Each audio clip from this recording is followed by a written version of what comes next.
পুজো কেন করা হয় সেটি তো আমরা জানলাম।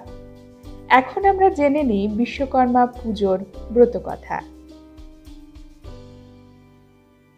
বিশ্বকর্মা ছিলেন দেবী দেবতা, সুর অসুরদের একমাত্র নির্মাণ শিল্পী।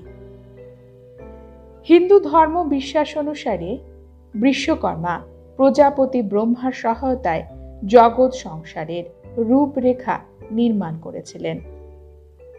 পৌরাণিক মতে বিশ্বকর্মা পুজোর পাঁচালী নিয়ে খুব একটি সুন্দর গল্প রয়েছে। একসময় কাশী বিশ্বনাথ শহরে একজন অতীব কষ্ট সহিষ্ণু, ধর্মপরায়ণ রথচালক এবং তার স্ত্রী বসবাস করত। রথচালক সারাদিন মন দিয়ে তার রথ চালনার কাজ করত।